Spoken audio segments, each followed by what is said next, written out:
I like to play Minecraft, okay? I'm not ashamed of it. My wife makes fun of me, but it's a fun game. And in this video, we're gonna experiment a bit. So I'm interested to see just how far I can push my 5950X, and I don't even remember what card this is. I think it's an RTX 3070. I'll have the specs in the description. You want to check out exactly what my personal rig is running. This, by the way, is the same system that I use to edit with, to stream with like I'm doing now, and play games. So I am in a mega plains biome, and I've set it up to look like a super flat world at the surface, but we're actually standing on Y63. So you can dig all the way down to bedrock, kind of how you would in a traditional Minecraft generated world.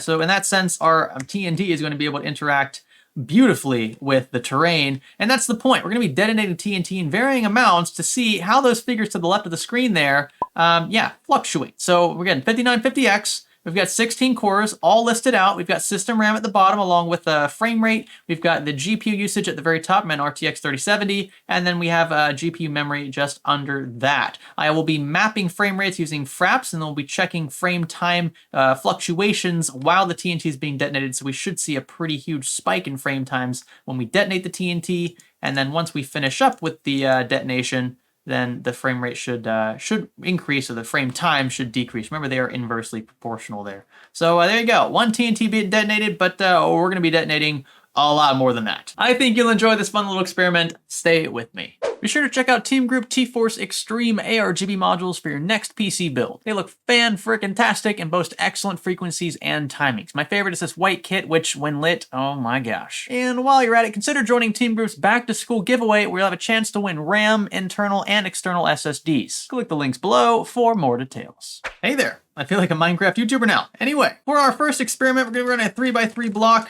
detonation pattern here, and I'm just gonna manually fill this in. I know I could run a fill command, but probably just as quick to do it this way. And I think what we're gonna be doing, and we wanna stand back far enough to make sure that we get the entire explosion in the shot, and whatever TNT goes flying left or right, who knows. Time set noon. There we go. Sometimes I brain fart when it comes to Minecraft stuff. Okay, here we go. Yeah, detonating now. Oh yeah.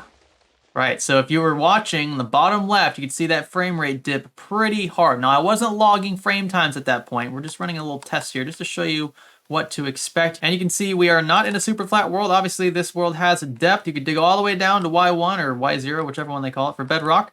And yeah, that was the point, right? So the TNT can interact a bit more to be a bit more representative of what you might run into in your Minecraft world. So with that, we're going to begin logging. Now keep in mind, I'm going to be streaming this entire thing. I'm not going to be live streaming it, but I am encoding while I'm doing all of this. So there is a bit of CPU being leveraged. In that case, I'm using the X264 encoder because it's a 5950X. Why not? Could be using the new NVENC encoder, but I'd like to keep the GPU unsaturated just in case it's needed for some of these animations. And Minecraft it's a bit finicky. The game really doesn't like utilizing more than a few cores and threads, and that's been the case for quite a long time. I'm using the Java edition, by the way, not the Bedrock edition, so that might change depending on the version you are using. But same goes for the graphics card. It's very difficult to fully saturate any modern graphics card in Minecraft, unless you're running something like GT 710. I'm sure you could probably bottleneck that. But something like an RTX 3070, you wouldn't expect vanilla Minecraft to really bottleneck, and what it really comes down to at the end of the day is optimization. The game just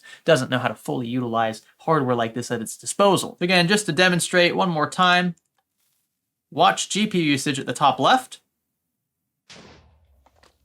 No change. Right? So even a lot of the animations in Minecraft, I mean, the graphics card is not going to be stressed to that extent. Now, maybe if we put a 10 by 10 by 10 cube of TNT, all right, I'm sure at that point we'd start seeing the GPU usage start to spike. But even then, I don't expect it to hit 100%. If it does, I mean, that's going to be a big change from what I was used to back in 2017, 2018 when I was last running this. So we're going to start with a 3x3 cube, and I'm going to log with fraps. I could be logging with MSI Afterburner. I have to have Afterburner up anyway, so you can see the stats here on the left side of the screen. So I'm not really sure why I'm using fraps. But anyway, we're going to run some redstone over here. We don't need to get too far back. And I'm going to hit Control-Alt-B. So fraps is now logging. Whoops. All right, here we go.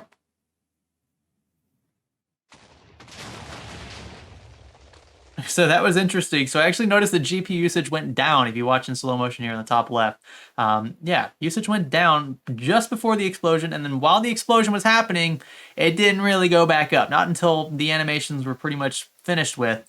And that's not something you would normally expect to see in a game that's as popular as Minecraft in 2021. Now this here is a sight to behold. We are standing on a 5x5x5 cube of TNT, and it is that 5 by, it's 5x4. What am I doing? I am an idiot, and at this point I should be using fill commands because it's taking quite a while. But anyway, there we go. Okay, 5x5x5. And we're gonna pretty much do the exact same thing we just did. I don't think we need to stand too far back to see the explosion. For the most part, obviously a few TNT blocks are gonna be like getting launched way off to the left and right. But we'll be able to see most of the action from about here. We're going to hit Control-Alt-B, and we're gonna run the simulation. Here we go.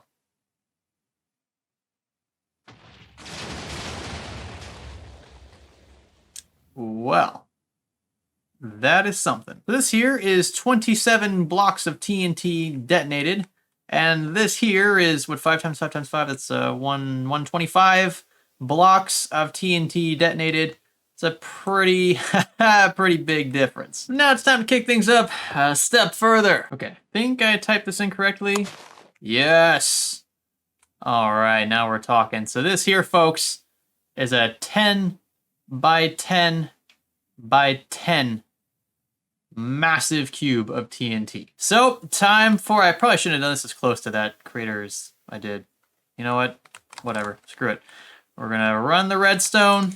Probably gonna have to get a bit further back for this one, so I think I'm gonna use a repeater.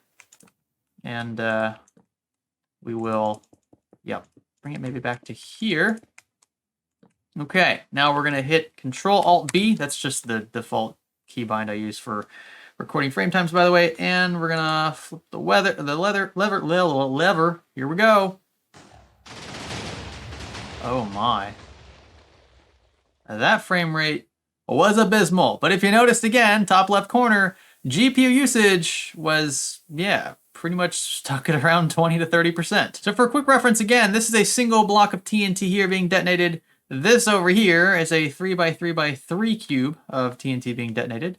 This right here kind of blended into the next explosion, but this is 125 blocks of TNT being detonated all at once, and this mega cluster here is 1,000 blocks of TNT being detonated. Wow, but you know what? We're not stopping there. It's time for the piece de resistance. I think we can do, sorry, my French viewers, I know it's probably cringy. We're gonna do 50 by 50 by 50 blocks of TNT. I think that is doable. I think it is. Let's see. I'm gonna try the fill command again. We are at 339. Give me a second here. Oh, yes. Okay, so this isn't quite 50 blocks, but it is a 30 by 30 by 30 cube of them. And yeah, I think this is a big step up from the 10 by 10 by 10. I thought that was big, but this is freaking colossal. And yeah, we're just gonna set up the redstone, same way we did before. Probably have to pull a bit further back for this one, and I imagine this explosion as a whole is gonna take much longer to play out. Okay, something like that should work. I think we're far back enough to at least get, well, most of the picture. I don't know, the crater's gonna be enormous though. And drop the lever, we're gonna get our, yeah, we're gonna get our frame time counter going. Let's pull the lever. Oh, this isn't gonna be good. Yeah. Okay. we might be here a while. 2,000 years later. How you guys doing? We're gonna have to start measuring this in seconds per frame because right now our FPS is literally 1. Probably gonna go to 0. This is definitely 0. We might. Yeah. I don't know if I should just let this play out or not. I guess I should. But right now, in my camera angle, everything's being all shifted because I've been hit by TNT. I just stood too close to it. I'm not sure if this is going to be a fair representation of a 30 by 30 by 30 with respect to the other cubes that we've exploded. But, I mean, it's pretty trash. I think it's safe to say we broke the game. This is interesting. We're getting explosions all around us, but we can't see the TNT, which I think is helping our performance overall. Things are definitely still exploding. Yep. So we can't see the TNT, but stuff's exploding. So that's interesting. I wonder how much longer this is going to go on. I'm going to go ahead and stop the frame time counter. I mean, at this point, we've pretty much gone through the bulk of the explosion. Anyway, we saw the frame rate dip to 0. That was pretty much what I wanted to get across here. 30 by 30 by 30 is definitely a hard limit. And this crater just keeps getting larger. Oh, I think we're done now. I think, okay. All right. Yeah, this is an enormous crater. Now, at this point, I'm going to compile all the data. I need to set things up so that the graphs are presentable, they're palatable for my audience. You're not going to be interested in seeing just a bunch of frame times, essentially, in milliseconds in a large list. So I'm going to compile all those, kind of put together like a line chart, so to speak, so we can see frame time change over time. And remember, in this case, frame time is the inverse of frames per second. So it's 1/2 for FPS, but then seconds over frames is a frame time. So the higher the frame time value, the worse performance you'll get overall. And all right, here we are. We've got frame time in milliseconds. Remember, there's 1,000 milliseconds in every second. So if you wanted to do the inverse of 57.151, for example, which was the max frame time during the first run, which was just with a single block of TNT. Give me a second, I'm gonna get my calculator. It's gonna be 1 divided by 0.057151. I think my decimal place is in the correct spot. So there you go, 17.5-ish frames per second. That was the lowest FPS we measured when we detonated a single block of TNT, right? So that's basically the inverse of this, and you calculate it just by taking the inverse of 1 divided by the frame time. Just make sure you get your decimal place right, because it has to be in seconds, because we measure FPS, of course, in seconds. That's what FPS stands for. Now for the 27 block detonation, I really didn't see this one coming. Ready for it? Check that out. 47.088 milliseconds. That was the peak frame time we measured during that detonation, which involved, mind you, 26 more TNT blocks than the previous one. You can see, though, that our minimum frame rate was actually much higher. Really, if we calculated this, it's a 10 millisecond difference there. Let me get my trusty calculator. Comes out to 21.24-ish frames per second, so that's about 4 FPS higher than the single TNT block detonation. We're talking about minimum FPS here. So yeah, interesting. Now notice that the frame time spike dragged out a bit more here, right? So this lasted quite a bit longer. That's because you have the other TNT blocks to detonate, not just a single one we detonated the first time. I still didn't expect this frame time to be lower than the single TNT detonation. All right, now we're moving on to the 1,000 block scenario. So this is what we got so far, and this is what we're working with now. Now, I kept the y-axis the same just so you could get a sense of sheer scale here, but if we adjust the y-axis, you can see that our peak frame time was roughly 100 milliseconds. 1 divided by 0.099166. And yeah, that's a whopping 10 FPS. You can see it dragged out quite a long time, by the way. You've got so many more TNT blocks to detonate, essentially, which is why this never really returned to that pretty stable low frame time that the first two scenarios encountered. And now we've got the enchilada, folks. Remember the 27,000 TNT block detonation scenario? It did not play out too well in real time, and this here is the new graph inserted without an adjusted y-axis. So, I mean, you can see it goes way up here, way off the chart, but how much higher? Well, you're gonna want to strap in for this one. Way up here, 12,785, 86 milliseconds. We could measure that in seconds, folks. So actually, if you move that decimal place 3 places to the left, that'll give you seconds.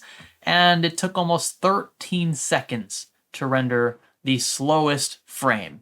Yeah. Remember when I said we can measure in seconds per frame instead of frames per second? Well, there you go. It took 13 seconds or thereabouts to render a single frame. So it's SPF instead of FPS. I mean, the sheer difference here is just baffling. I mean, you can't even see peaks. This looks all flat down here. These other 3 scenarios look like totally straight flat lines along the x-axis. And then you've got this just enormous jump. That's just insane. Let's go ahead and calculate what this would actually be, though, in FPS. So it's going to be 1 divided by, let's see, 12.785731, even though these small decimal places don't really matter.